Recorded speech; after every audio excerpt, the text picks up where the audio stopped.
Hello दोस्तों, नमस्कार। मैं दिलीप कुमार यादव। आप सभी लोगों का ऑप्टिमम एजुकेशन गाइडेंस पे स्वागत है।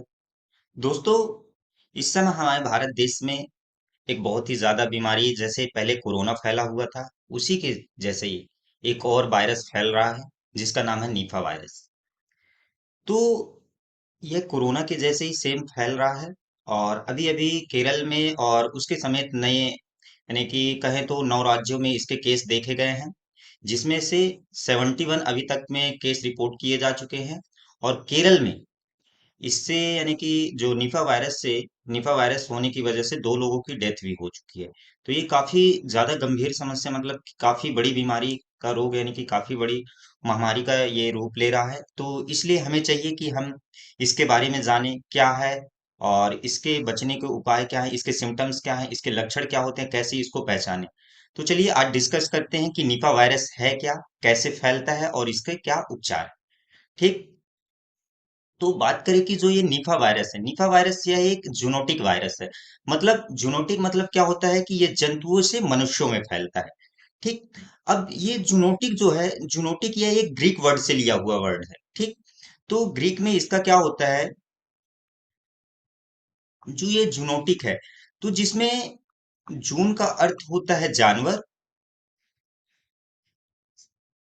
और नोनोज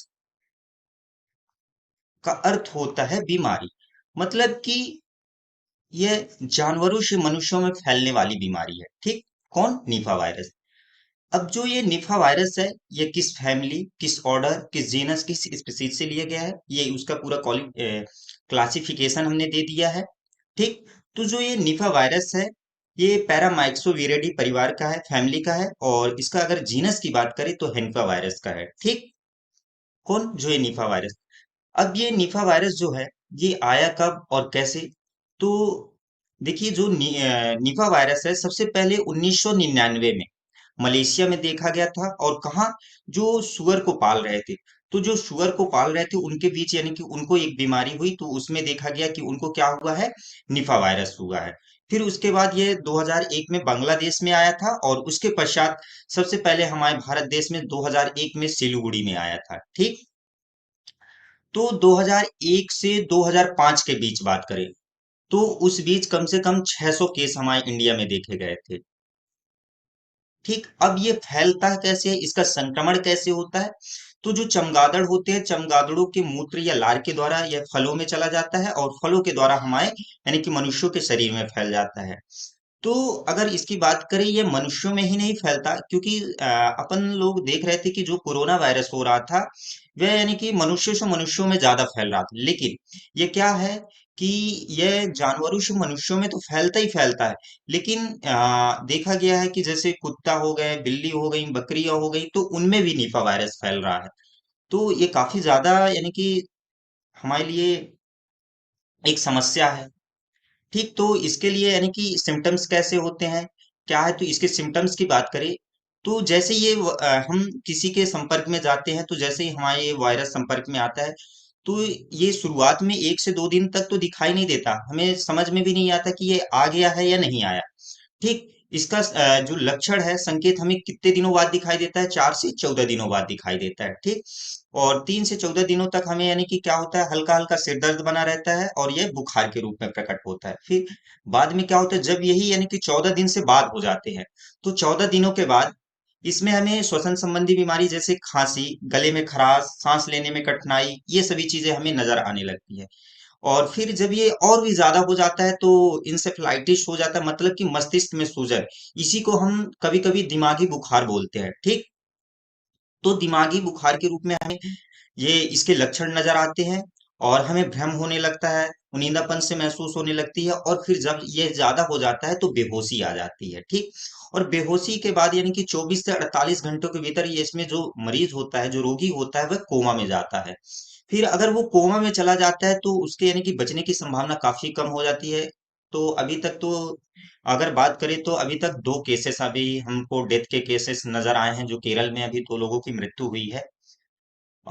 तो ये रहे इनके सिम्टम्स। अब बात करें हम निदान की, कि इसके हम उपचार कैसे कर सकते हैं। तो अगर हम बात करें कि इसकी पर्टिकुलर कोई यानी कि कोई टीका हो, या कोई यानी कि कोई इसकी इलाज हो, तो प्रॉपर रूप से इसका कोई इलाज अभी तक मिला नहीं है।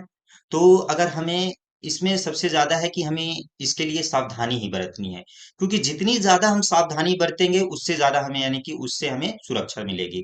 तो हमें क्या करना चाहिए, प्रॉपर रूप से यानी कि हमें नियमित रूप से साबुन और पानी से हाथ धोना चाहिए।